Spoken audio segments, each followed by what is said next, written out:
네, 어벤져 전략회의 5월 26일 월요일 순서 진행하도록 하겠습니다. 이제 선거가 다음 주 화요일이네요, 벌써. 사전 투표일도 이제 이번 주에 실시가 됩니다. 목요일 날, 금요일 날 아마 사전 투표가 실시가 되고 28일이면 이제 여론조사 공표 금지가 있고요. 내일 이제 마지막 TV 토론이 열리는 것 같습니다. 이제 거의 뭐 시간이 이제 거의 뭐 얼마 남지 않았습니다. 자, 오늘 본격적인 토론에 들어가기 전에요. 몇 가지 소식 좀 전해드리도록 하겠습니다. 12.3 비상계엄 사태와 관련해서 지금 경찰 국가수사본부가요. 오늘 한덕수 전 국무총리하고 이상민 전 행안부 장관을 지금 소환해서 조사를 벌이고 있다고 합니다. 내란 혐의 피의자로 소환 조사 중인데 일단 경찰이 밝힌 내용이 좀 상당히 좀 의미가 있는 것 같습니다. 오늘 경찰 측에서는요. 이미 지난번에 한 차례씩 다 조사를 거쳤습니다. 그럼에도 불구하고 다시 소환한 이유가 지금 현재 당시에 이 대통령실 거기에 CCTV를 다 입수해서 분석을 했더니 이 한덕수 전 총리와 이상민 전 장관의 기존 진술과 다른 부분이 밝혀져서 이 부분에 대한 확인 작업을 거치고 있다라는 것입니다. 아마 이게 대선을 앞두고 두 사람을 소환 조사하는 것도 굉장히 이례적이고 또 지금 이 CCTV 내용이 본인들 진술과 다르다 이런 이야기가 있는데 어떤 의미일까요? 그 한덕수 전 국무총리가 국회 본회의 그다음에 뭐 그때 무슨 저기 있었잖아요. 그 특위가 있었던가요? 네네. 예, 거기서 그 진술한 내용과 CCTV에 나오는 내용이 다르다. 네. 근데 저 두 사람 모두 본인들은 계엄에 찬성한 적이 없다. 네. 그렇게 이제까지 주장을 해왔잖아요. 네네. 근데 저 CCTV가 보니까 음성이 녹음되는 CCTV가 있고 음성 없는 CCTV가 있어요. 네네. 근데 지금 제가 보도를 좀 확인 중에 있는데 음성이 없는 것으로 지금 보도가 되고 있거든요. 네네. 음성 없는 CCTV. 그러니까 CCTV에 무슨 한덕수 또는 이상민이 뭔가 발언을 하는데 그것이 기존 뭐 국회에서 한 해명과 배치된다. 이건 아닌 것 같아요. 네. 그렇다면은 지금 이제 그 민주당 쪽에서 이제 흘러나오는 얘기 중에 하나가 네. 그때 그게 이제 정족수를 못 채웠잖아요. 그렇죠. 근데도 그 이상민 그 원래 국무회의를 통해서 그 뭐 하려면 부서를 해야 되잖아요. 네, 맞아요. 그 국무회의가 저 통과했다라는 그 효력을 발생시키기 위해선 그 부서 하는 게 그 행안부 장관 소관이거든요. 맞습니다.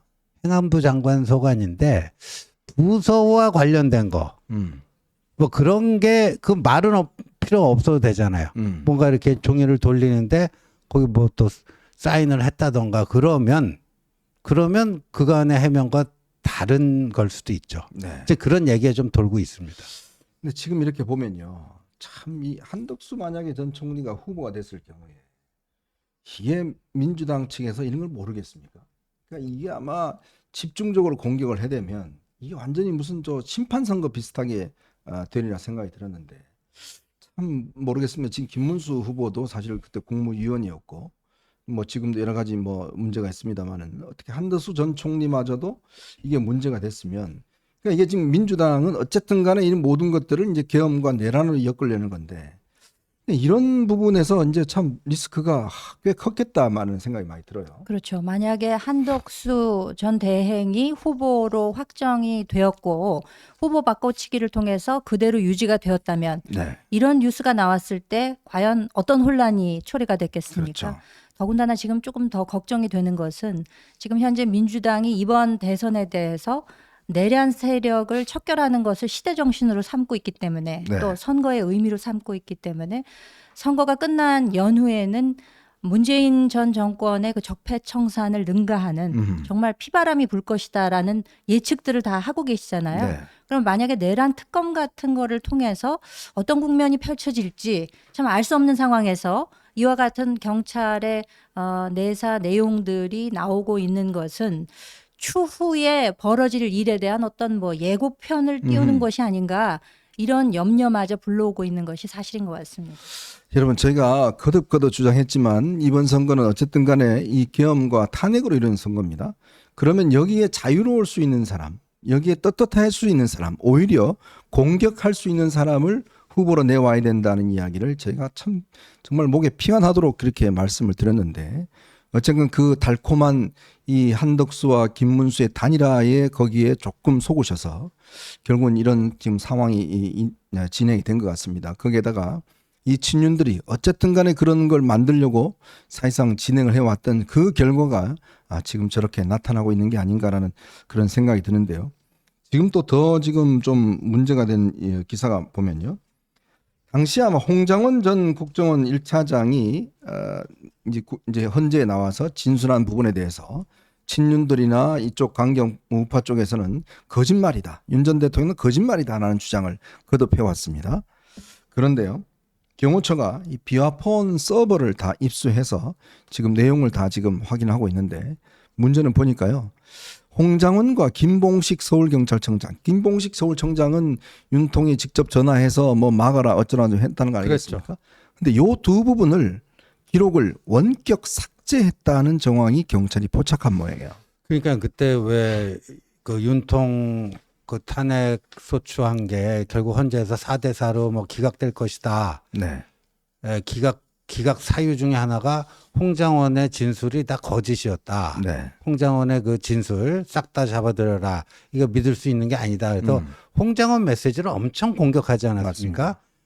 심지어 뭐 친윤들뿐만 아니라 조선일보, 중앙일보도 거기 굉장히 흔들렸어요. 맞습니다. 그래갖고 홍장원을 탄핵시키면은 홍장원 메시지를 탄핵시키면은 마치 탄핵이 무효가 될 수 있는 것처럼 기각될 수 있는 것처럼 그걸 주요 전략 탄핵 기각 전략으로 잡아서 했는데 계속 홍장원 보고 거짓말쟁이라고 한 거 아니에요. 네네. 그럼 거짓말쟁이라고 하면 왜 그 기록을 삭제해요? 거짓말을 했다라는 것을 기록을 오히려 보존을 해야지 왜 삭제를 합니까? 네. 앞뒤 안 맞는 행동이죠. 야. 참 황당한 이야기인 것 같습니다. 참 이런 상황들이 지금 하나하나 경찰 수사를 통해서 드러나고 있는 것 같습니다. 여기에다가요, 어제 오세훈 서울시장이 명태균 씨 관련돼서 어제 검찰 조사를 받았다고 합니다.